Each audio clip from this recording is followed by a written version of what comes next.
Hello and welcome back to Global Value. In today's video, we are going to be performing a fundamental stock analysis of ConocoPhillips, ticker symbol COP. So currently, ConocoPhillips is trading for $106.76 per share. Year to date, their stock has done extremely well. Their stock price is up 48%, similar to a lot of other energy businesses that are up quite a bit in stark contrast to the rest of the market. Over the past year, their stock price is up 90%. Over 3 years, they're up 100%. They've doubled in the past 3 years, up at a rate of 26% compounded annually.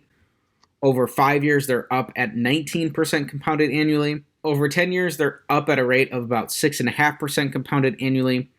And going back prior to the global financial crisis, ConocoPhillips is up at a rate about 5% compounded annually. Keep in mind that this is not including dividends. So ConocoPhillips has seen a pullback from their recent 52-week high. They're down about $18 from their 52-week high. They're still up about double from their 52-week low. ConocoPhillips is a very large business. They have a $136 billion market cap. So for some background about the business, ConocoPhillips operates in the energy industry, specifically in oil and gas. ConocoPhillips is a U.S.-based independent exploration and production firm. In 2021, it produced 1 million barrels per day of oil and natural gas liquids and 3.2 billion cubic feet per day of natural gas, primarily from Alaska and the lower 48 states in the United States. They also had production and exploration in Norway and Europe and several countries in Asia Pacific as well as the Middle East. Proven reserves at the end of 2021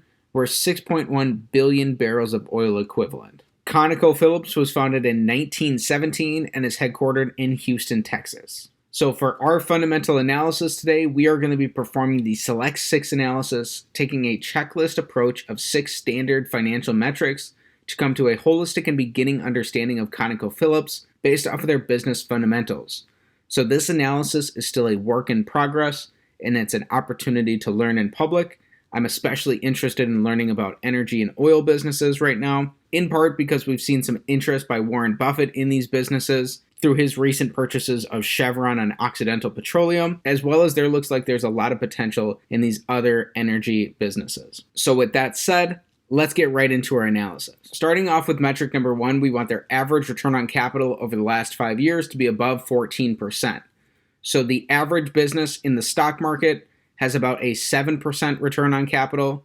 So by looking for a 14% metric that's double that, we'd be building in some margin of safety based on the overall quality of the business. Also, over the long run, over the course of decades, a stock is going to return approximately what its underlying business returns. Business returns are going to be captured here in return on capital. So ConocoPhillips, as an oil and gas exploration and production company, is going to be heavily dependent on the price of oil and natural gas. And so their returns on capital are going to fluctuate in accordance with those prices. In the case of ConocoPhillips, over these last 5 fiscal years, their returns on capital have swung pretty dramatically all over the place. They had negative returns on capital in 2020, but since then, as the price of oil has continued rising, they've had nice, well above average returns on capital. Over this time frame, they average out at about a 10.2% return on capital.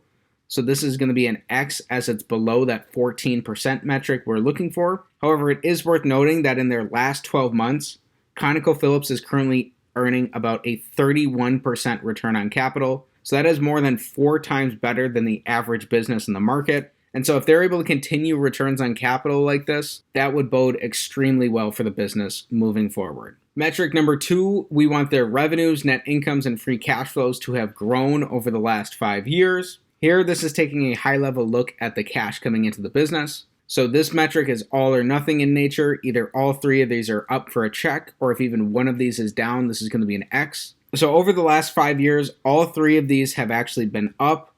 Here we get to see just how much damage the pandemic did to this business, as their revenues were cut in half in 2020 compared to 2018's numbers, and they barely produced positive free cash flows. Since 2020, the business has been rebounding really strongly. They've been producing a bunch of net income, and they had a ton of free cash flow last fiscal year. So this is going to be our first check here on metric number 2.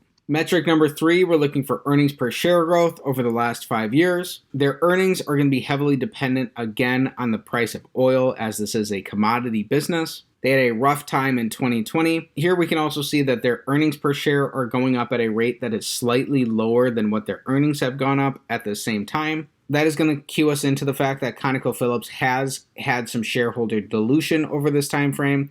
So this is important because when you're purchasing a share of stock, what you're really buying is a fractional ownership percentage in that underlying business. When a business dilutes existing shareholders by issuing new shares, they are decreasing your ownership percentage in the business, which is ultimately going to lower the percentage of the business's profits that you're going to be entitled to. So we don't want to see excessive dilution as long-term business owners. In the case of ConocoPhillips, it does make sense that they had to issue shares and probably issue debt as well in 2020, given the extreme nature of the year. This is still going to be our second check in a row here on metric number 3. Metric number 4, here we want to see free cash flow per share growth over the last 5 years.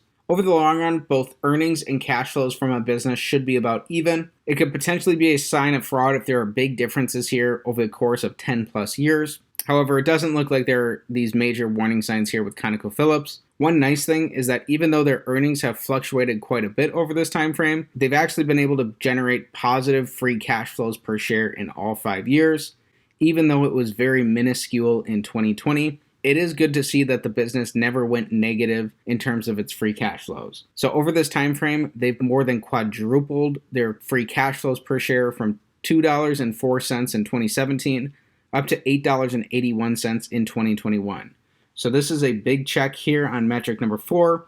So far through 4 metrics, we've got 3 checks. Metric number 5, we want their net debt, which is long and short-term liabilities minus cash and short-term cash equivalents, to be below the amount of free cash flow that they've generated in the last 5 years. So we're going to be using their net debt from the end of fiscal 2021, which is $14 billion, and comparing that to all the free cash flow they've generated over this time frame, which is here in white. So the reason we're doing this is to evaluate the overall leverage of the business. We don't want to be investing in overly levered businesses because in economic downturns, those businesses are most likely to do the worst. We're using free cash flow and comparing that to their debt because free cash flow is really the lifeblood of any business, and a business's abilities to produce free cash flows now until Judgment Day, discounted back by some reasonable rate, is ultimately what that business is going to be worth.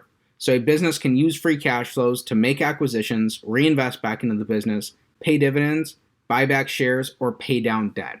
ConocoPhillips had $14 billion of net debt as of the end of last year. Currently, they have about $8.8 billion of net debt, so they brought down their debt position by quite a bit. And over this time frame, they've generated more than $25 billion of free cash flow. That is a ton of free cash flow relative to the leverage they're employing in the business. This is a strong sign to see here as the business is not overly levered, and this is another check on metric number 5. Finally, the big metric of them all, we want their average 5-year free cash flow relative to their total enterprise value to give us an average free cash flow to enterprise value yield of above 5%. So this will give us a risk premium to the risk-free rate and give us a reason to potentially be interested in the business. We're using total enterprise value because it is a more realistic economic picture than comparing their free cash flows to their market cap, as enterprise value is the equivalent of what the business would be like as a private business. It takes into account both their market cap and their net debt position. Currently, ConocoPhillips has a $145 billion enterprise value. And as we learned over the last 5 years, they've generated $25 billion of free cash flow. So that means that in an average year, they're generating $5 billion of free cash flow.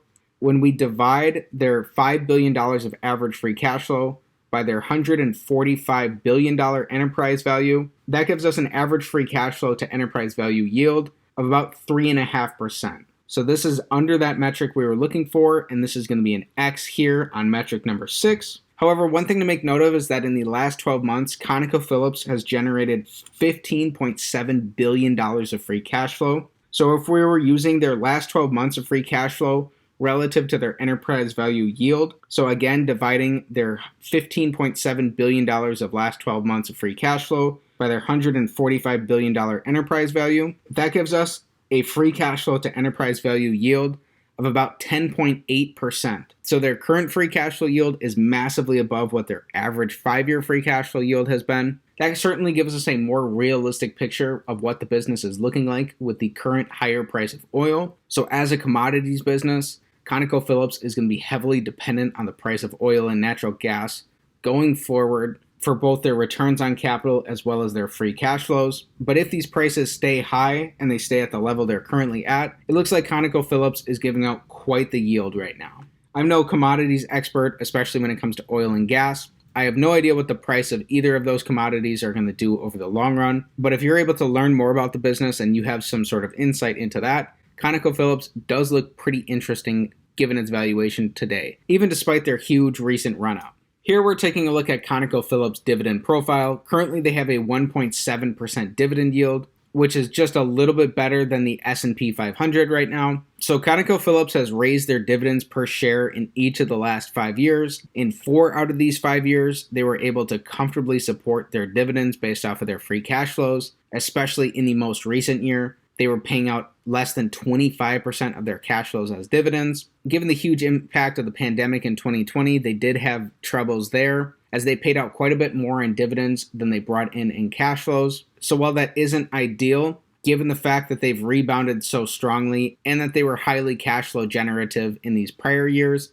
it likely isn't that bad. Again, as an investor, you're trying to use the past to better inform your decision and help you make a useful assessment of the future. The past is not going to be exactly a roadmap for the future, but it can help you form educated guesses here. It looks like ConocoPhillips will likely continue increasing their dividends per share, and if they're able to keep generating these outsized cash flows, they can direct their cash flows to returning capital to shareholders by paying out dividends and buying back shares, as well as continuing to pay down their existing debt. So again, while it isn't perfectly ideal, it doesn't look like this is a major red flag here. Then finally, here we're using a discounted cash flow model to come to a potential fair value for ConocoPhillips. So this is no guarantee for the future. Instead, this is going to help give us a baseline case and a baseline estimate into the future based off their historical growth rates. Here, because of the recent boom in the price of oil, we're using a blended method. So we're taking the average of their last 2 years of free cash flows, which brings us to about $10.40 per share. Then if we incorporate a growth stage for the next 10 years, based off of their historical free cash flow growth, where we assume that the business actually shrinks at a rate of 4.5%, then we assume that same shrinkage over a terminal stage. So really having the same for their growth in their terminal stage. So having the business shrink at a rate of 4.5% for the next 20 years. Then if we're adding in their tangible book value today to their fair value, if you were looking for a 10% rate of return going forward, it looks like the business is currently just a bit overvalued based off of that 10% rate of return requirement and these historical growth numbers, which you need to validate or invalidate for yourself. A potential fair value for the business in this case would be about $104 per share, and currently they're trading at about $107 per share. At today's prices, it looks like you could reasonably expect about a 9% rate of return going forward, if these growth numbers are accurate and if they're able to sustain these high free cash flow numbers as well. So these are very big ifs. ConocoPhillips is a commodity business, so they're going to be heavily dependent on the price of oil and natural gas going forward. That can cause quite a bit of violent swings in the case of their earnings and free cash flows over time. Keep in mind that these rates of return would also be including their dividend payments. So currently they have a 1.7% dividend yield, so we would not be doubly counting dividends here. So this type of analysis is not financial advice. It is not a buy or sell recommendation of any security. And before making any sort of investment decision, please consult with the properly registered legal and financial professionals. This analysis serves as being a fundamental starting point to determine whether it's worthwhile to learn more about ConocoPhillips as a business. If you're interested in learning about the business, I highly recommend diving into their 10Ks and reading through several of their recent earnings call transcripts. This will help you get a better sense of the environment the business is operating in, where the business potentially has opportunities and challenges ahead, and you'll learn how management is approaching capital allocation going forward. So in summary, ConocoPhillips checks the box on 4 out of 6 of our metrics. Over the last 5 years, the business has grown revenues, earnings, and free cash flows. Even with some slight shareholder dilution, they've also grown these per share metrics. At the same time, the business has been producing plenty of free cash flow relative to its debt position, and the business has been continuing to pay down its debt over time. However, relative to the business's 5-year historical averages, while the business is earning above average returns on capital, they're not quite to that 14% metric we'd like to look for, and their 5-year average free cash flow to EV yield is just at about the risk-free rate right now. However, If you think that the last 12 months are any indication of what the future is going to look like for ConocoPhillips, then this business may be worth considering here, as they've earned significantly above average returns on capital at about 31% over the last 12 months. And based off of their last 12 months of free cash flows relative to their enterprise value, the business has over a 10% yield currently. So ConocoPhillips is doing very well on the back of the recent run-up in oil and gas. Then we also learned that the business has continued paying out an increasing dividend. Currently, they pay out about a 1.7% dividend yield, and they've increased this dividend in all 5 years. In the most recent year, they had plenty of free cash flows to support this, and this looks like this is also the case over the last 12 months. Finally, we used a discounted cash flow model based off of historical assumptions about the company that you need to check for yourself to determine whether or not they're accurate, and found that at today's prices, you could reasonably expect, using those historical assumptions, about a 9% rate of return going forward on ConocoPhillips. If you wanted a 10% rate of return, again using those historical assumptions, which you need to check, you'd have to wait for the business to fall by about $3 per share, so that would not be a lot there. Finally, just to reiterate, this analysis is not financial advice. It is not a buy or sell recommendation of any security. Please, before making any investment decision, do your own research and come to your own independent conclusions about a business. As a value investor, you want to understand a business as if you owned 100% of it,